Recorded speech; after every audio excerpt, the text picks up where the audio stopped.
Knockout ഘട്ടത്തിന്റെ വിലയിരുത്തലുമായി football ഗവേഷകനും മാധ്യമപ്രവർത്തകനുമായ Muhammad Dawood ചേരുകയാണ്. ദാവൂദ്, നമസ്കാരം. എന്തായാലും നോക്കൌട്ട് ഇങ്ങെത്തി. ഒറ്റ നോട്ടത്തിൽ നമുക്ക് പോർച്ചുഗലിനും ജർമ്മനി, അതോടൊപ്പം ഫ്രാൻസ് ടീമുകൾക്ക് അല്പം കടുപ്പവും അർജന്റീന, ബ്രസീൽ ടീമുകൾക്ക് താരതമ്യേന എളുപ്പം എന്നൊക്കെ വിലയിരുത്തൽ വരുന്നുണ്ട്. എന്തു തോന്നുന്നു ഈ നോക്കൌട്ട് ചിത്രം കാണുമ്പോൾ? ചിത്രം കാണുമ്പോൾ പൊതുവായ ഒരു ഒറ്റനോട്ടത്തിലുള്ള വിലയിരുത്തൽ അത് തന്നെയാണ്. കാരണം ഒരു ബാലൻസ്ഡ് അല്ല എന്ന് തോന്നും. രണ്ട് പാത്തും, ഫൈനലിലേക്കുള്ള രണ്ട് പാത്തും ഒരു തട്ട്, ഒരു ത്രാസിന്റെ ഒരു തട്ട് താഴെയും ഒരു തട്ട് മുകളിലും നിൽക്കുന്ന പോലെ തോന്നും. കാരണം ശക്തരായ യൂറോപ്യൻ ടീമുകളെല്ലാം ഒരു ബ്രാക്കറ്റിൽ ഒരു ഫൈനൽ പാത്തിൽ പെട്ടു.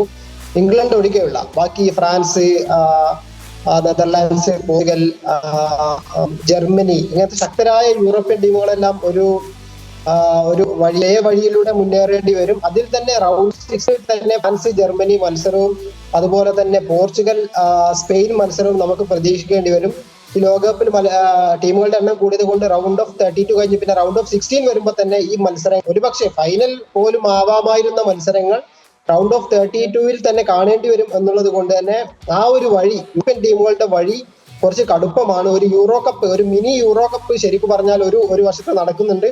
അപ്പുറം ബ്രസീലിനും അർജന്റീനക്കും പൊതുവെ നമ്മുടെ കടലാസിൽ കരുത്ത് വിലയിരുത്തുമ്പോൾ വഴി താരതമ്യേന എളുപ്പമാണെന്ന് തോന്നുമെങ്കിലും ഈ ലോകകപ്പിൽ മികവ് പ്രകടിപ്പിച്ച ടീമുകളാണ് അവർക്ക് മുന്നിലുമുള്ളത്. ബ്രസീലിന് ജപ്പാന് എതിരാളികളായിട്ടുണ്ട്. അർജന്റീന താരതമ്യേന മത്സരം എളുപ്പമാണ്. പക്ഷേ അവർക്ക് കൊളംബിയ, അവരുടെ വൻകരയിൽ നിന്ന് തന്നെയുള്ള കൊളംബിയ, ശക്തരായ കൊളംബിയ, പോർച്ചുഗലിനെതിരെ മനോഹരമായ മത്സരം കാഴ്ചവെച്ച കൊളംബിയ എതിരാളികളായി വരുന്നുണ്ട് ക്വാർട്ടറിൽ എത്തുമ്പോൾ. അപ്പൊ തീർച്ചയായിട്ടും ഒരു ആദ്യ വിലയിരുത്തലിൽ യൂറോപ്യൻ ടീമുകൾക്ക് പൊതുവെ ഫൈനലിലേക്കുള്ള വഴി കുറച്ച് കടുപ്പമാണെന്ന് തന്നെ പറയേണ്ടി വരും. തീർച്ചയായും അത് ഈ കൊളംബിയ പോർച്ചുഗൽ മത്സരം ഒരുപക്ഷെ ഏതെങ്കിലും തരത്തിൽ പോർച്ചുഗൽ ജയിച്ചിരുന്നുവെങ്കിൽ നമുക്ക് ക്വാർട്ടറിൽ അർജന്റീന പോർച്ചുഗൽ മത്സരം കാണാനുമാകുമായിരുന്നു. എന്തായാലും ഇത്തവണത്തെ ലോകകപ്പിന്റെ ഒരു പ്രത്യേകത, ചെറിയ ടീമുകൾ എന്ന് വിലയിരുത്തിയവരും മികച്ച പ്രകടനമാണ് നടത്തിയത്. പ്രത്യേകിച്ച് ആഫ്രിക്കൻ ടീമുകൾ തന്നെ 10-ൽ 9 ടീമുകളും നോക്കൌട്ടിലെത്തിയ ഒരു സാഹചര്യം ഉണ്ടാകുന്നു. ആഫ്രിക്കൻ ഫുട്ബോളിന്റെ ഒരു മാറിയ മുഖം എന്നൊക്കെ പറയാനാകുമോ? തീർച്ചയായിട്ടും നമ്മുടെ വിലയിരുത്തലുകളെല്ലാം അട്ടിമറിച്ചൊരു ലോകകപ്പായിരുന്നു ഇത്തവണ. കാരണം പല ചെറിയ ടീമുകൾ വരുമ്പോൾ മൊത്തത്തിൽ ഒരു മത്സരങ്ങളുടെ നിലവാരത്തിൽ ഒരു അന്തരം വരും, ടീമുകളുടെ നിലവാരത്തിൽ അന്തരം വരും, മത്സരങ്ങളുടെ നിലവാരം നഷ്ടപ്പെടുമെന്നൊക്കെ പൊതുവെ ഒരു വിലയിരുത്തലുണ്ടായിരുന്നു. പിന്നെ അതുപോലെ തന്നെ അമേരിക്കയിലെ ചൂടിൽ വാടിത്തന്ന വിലയിരുത്തലുണ്ടായിരുന്നു. പക്ഷെ അതൊന്നും നമുക്ക് കാണാൻ പറ്റില്ല. പ്രത്യേകിച്ചും നമുക്ക് ഒരു അപ്രതീക്ഷിതമായ ഒരു മത്സരം, അപ്രതീക്ഷിതം എന്നല്ല, നമുക്ക് സ്കോർ ലൈൻ കാണുമ്പോൾ നിരാശപ്പെടുത്തിയ ഒരു മത്സരം എന്ന് പറയുന്നത് ക്യുറസാവോ ജർമ്മനി മത്സരം മാത്രമാണ്. 7-1 എന്ന സ്കോറിൽ ജർമ്മനി ജയിച്ചു. പക്ഷെ ആ മത്സരത്തിൽ പോലും ക്യുറസാവോക്ക് അവരുടേതായ മൊമെന്റ്സ് ഉണ്ടായിരുന്നു. ഈ ലോകകപ്പിൽ തീർച്ചയായിട്ടും നമ്മൾ അത്ഭുതപ്പെടുത്തിയ ടീം എല്ലാവരും കാണുന്ന പോലെ കേപ്പ് വെർദെ തന്നെയാണ്. ആഫ്രിക്കൻ ടീമായ കേപ്പ് വെർദെ ഒരു മത്സരം പോലും തോൽക്കാതെ അവർ നോക്കൌട്ടിലേക്ക് മുന്നേറി. ശരിക്കും ഈ 9 ആഫ്രിക്കൻ ടീമുകൾ ഈ ലോകകപ്പിന്റെ നോക്കൌട്ടിലേക്ക് മുന്നേറി എന്നുള്ളത് തന്നെ ആഫ്രിക്കൻ ഫുട്ബോളിന്റെ ഒരു മാറുന്ന മുഖം തീർച്ചയായിട്ടും എടുത്തു കാണിക്കുന്നുണ്ട്. കാരണം പണ്ട് ഫിസിക്കൽ ഗെയിം മാത്രം കളിച്ചുകൊണ്ടിരുന്നവരെ അവരെ വിലയിരുത്തിക്കൊണ്ടിരുന്നതെന്ന് മാറി വളരെ ടാക്ടിക്കലായിട്ട്, ഇപ്പൊ മൊറോക്കോ പോലെ ഒരു ടീം ബ്രസീലിനെതിരെ കളിച്ചതൊക്കെ നമ്മൾ കണ്ടു. ഫസ്റ്റ് ഹാഫിൽ വളരെ ടാക്ടിക്കൽ കളിക്കുന്ന ടീമുകളായിട്ട് ആഫ്രിക്കൻ ടീമുകൾ മാറി. അപ്പൊ അതിന്റെ ഒരു പ്രതിഫലനമാണ് ഇത്തവണ 9 ആഫ്രിക്കൻ ടീമുകൾ നോക്കൌട്ടിൽ എത്തിയത്. തീർച്ചയായിട്ടും ആഫ്രിക്കൻ നേഷൻസ് കപ്പിനും മാറ്റം ഒരു നിലവാര മാറ്റം ഈ ലോകകപ്പിലും തുടർന്നു എന്ന് വേണം പറയാൻ. ദാവൂദ്, അതായത് ഈ ഒരു രീതി പരിശോധിക്കുമ്പോൾ നമുക്ക് ജയിക്കേണ്ടതില്ല, സമനില പിടിച്ചാൽ തന്നെ നമുക്ക് ഗ്രൂപ്പ് കടക്കാം എന്ന തരത്തിലേക്ക് ഇത് മാറിയിരിക്കുന്നു. അത് തെളിയിക്കുകയാണ് ഈ ടീമുകളൊക്കെ. തീർച്ചയായും വളരെ പ്രാക്ടിക്കൽ ആയിട്ട് കളിക്കുക എന്നുള്ളതാണ് ശരിക്കും ഇത്. വെറുതെ അനാവശ്യമായി ആക്രമിച്ച് കയറി മത്സരം ജയിക്കേണ്ടതില്ല. 3 സമനില കൊണ്ടുപോലും 3 പോയിന്റ് കൊണ്ടുപോലും നമുക്ക് രക്ഷപ്പെടാം എന്നുള്ള ഒരു വിലയിരുത്തൽ ടീമുകൾക്കുണ്ടായിരുന്നു. അപ്പൊ ആ രീതിയിലുള്ള ഒരു പ്രായോഗികമായി ഫുട്ബോൾ പല ടീമുകളും കളിച്ചിട്ടുണ്ട്. എങ്കിൽ പോലും ഈ മൊത്തത്തിൽ ഈ മത്സരങ്ങളുടെ ഒരു ക്വാളിറ്റി ഈ ലോകകപ്പിൽ വളരെ നല്ലതായിരുന്നു എന്നാണ് പൊതുവെയുള്ള വിലയിരുത്തൽ. കാരണം ഒരു മത്സരം പോലും നമ്മളെ വളരെ നിരാശപ്പെടുത്തിയ മത്സരം എന്ന് പറയാവുന്ന മത്സരമില്ല. ചെറിയ ടീമുകളുടെ മത്സരമാണെങ്കിൽ പോലും അവർ വളരെ നന്നായിട്ട് ഡിഫെൻഡ് ചെയ്തു, അല്ലെങ്കിൽ വളരെ നന്നായി വലിയ ടീമുകളോടുള്ള ഒരു പകപ്പില്ലാതെ കളിച്ചു എന്ന് വേണം പറയാൻ.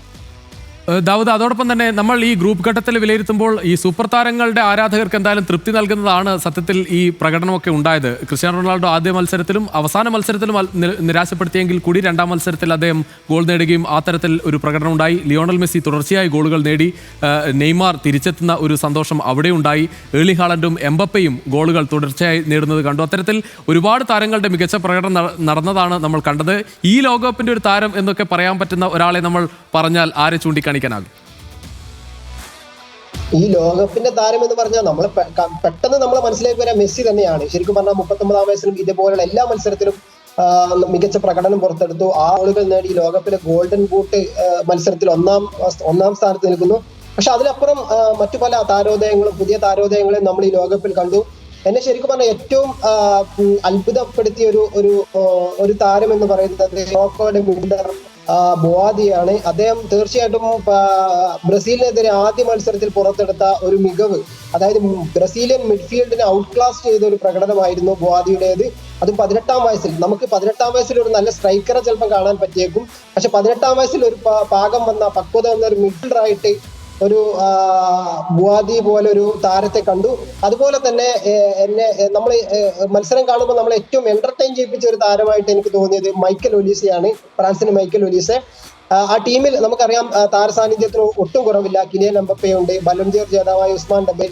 പക്ഷെ അവർ ഉള്ളപ്പോൾ തന്നെ ഒലീസയുടെ കാലിൽ പന്ത് കിട്ടുമ്പോഴാണ് നമ്മൾ ഏറ്റവും ആനന്ദിച്ചത്. കാരണം ഒലീസയുടെ ആ ചടുല ചലനങ്ങളും ചടുല നീക്കങ്ങളും ആ ടീമിന് എത്രത്തോളം മുൻതൂക്കം നൽകി എന്നുള്ളതും അതുപോലെ തന്നെ കാണികൾക്ക് എത്ര ആനന്ദം നൽകി എന്നുള്ളതും വിലയിരുത്തുമ്പോൾ ഒലീസയും ബോവാദിയുമാണ് എന്നെ ഏറ്റവും ഈ ലോകകപ്പിൽ ആകർഷിച്ച താരങ്ങൾ എന്ന് പറയാം.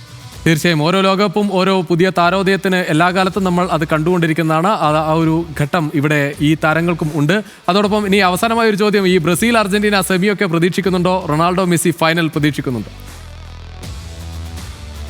നമുക്കിപ്പോ ഒന്നും പറയാൻ പറ്റില്ല. പക്ഷേ ബ്രസീൽ അർജന്റീനയുടെ പാത പൊതുവെ അർജന്റീന സെമിയിൽ എത്തുമെന്ന് നമുക്ക് ഇപ്പോഴത്തെ ഒരു നിലവാരത്തിൽ പ്രതീക്ഷിക്കാം. കാരണം ആദ്യ മത്സരത്തിൽ അവർക്ക് റൗണ്ട് ഓഫ് 32 അവർക്ക് എതിരാളി കേപ്പ് വെർദെയാണ്. കേപ്പ് വെർദെ വെല്ലുവിളി ഉയർത്താമെന്ന് കരുതാമെങ്കിലും അർജന്റീന അത് മറികടക്കുമെന്ന് തന്നെയാണ് പ്രതീക്ഷ. പിന്നെ ഈജിപ്തോ ഓസ്ട്രേലിയയോ എതിരാളികളായിട്ട് വരും. അതിനുശേഷം നടക്കുന്ന ക്വാർട്ടർ മത്സരമായിരിക്കും അവരുടെ മുന്നിലുള്ള ഏറ്റവും കടുപ്പേറിയ മത്സരം, കൊളംബിയ. കാരണം കൊളംബിയ ഇപ്പം ലാറ്റിൻ അമേരിക്കൻ ഫുട്ബോൾ ഏറ്റവും വലിയ റൈവൽറി ബ്രസീൽ അർജന്റീന അല്ല. ശരിക്കും പറഞ്ഞാൽ അത് കൊളംബിയ അർജന്റീനയാണ്. കാരണം കഴിഞ്ഞ കോപ്പ അമേരിക്ക ഫൈനൽ, അതിന് തുടർച്ചയായിട്ടുള്ള ലോകകപ്പ് യോഗ്യതാ റൗണ്ടിൽ ഒരു മത്സരത്തിൽ കൊളംബിയ അർജന്റീനയെ തോൽപ്പിച്ചു. ഒരു മത്സരത്തിൽ സമനില പിടിച്ചു.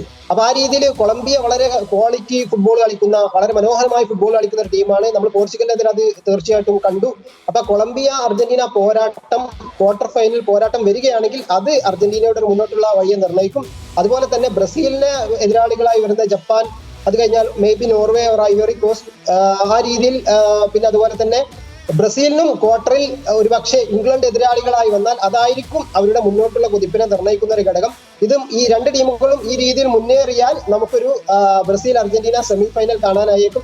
അപ്പൊ ആ രീതിയിലൊരു പ്രഡിക്ഷൻ കുറച്ചൊക്കെ സാധ്യമായോ ആ വഴി നമുക്ക് കുറച്ചൊക്കെ പ്രഡിക്ട് ചെയ്യാൻ പറ്റും. പക്ഷെ യൂറോപ്യൻ ടീമുകളെ നിരന്നു നിൽക്കുന്ന ബ്രാക്കറ്റിൽ നിന്നും ആരും മുന്നേറും നമുക്ക് ഒരിക്കലും പ്രഡിക്ട് ചെയ്യാൻ പറ്റാത്തൊരു രീതിയിലാണ്. ഫ്രാൻസ് ഉജ്ജ്വലമായ ഫോമിലാണ്.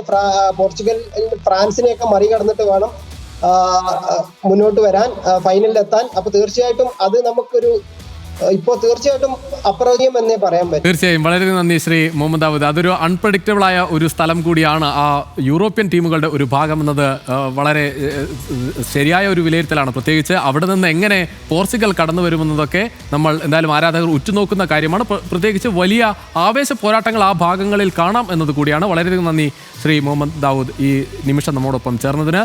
മറ്റു വാർത്തകൾ കൂടി പരിശോധിച്ചാൽ ലോകകപ്പിൽ വീണ്ടും വിസ്മയിപ്പിച്ച് സൂപ്പർ താരം ലിയോണൽ മെസ്സി. ജോർദാനെതിരായ ഗോളോടെ തുടരെ 7 ലോകകപ്പ് മത്സരങ്ങളിൽ സ്കോർ ചെയ്യുന്ന ആദ്യ താരമെന്ന റെക്കോർഡ് മെസ്സി സ്വന്തമാക്കി. ഗ്രൂപ്പിലെ അവസാന മത്സരത്തിൽ ജോർദാനെതിരെ 1-3 ഗോളിനാണ് അർജന്റീനയുടെ ജയം.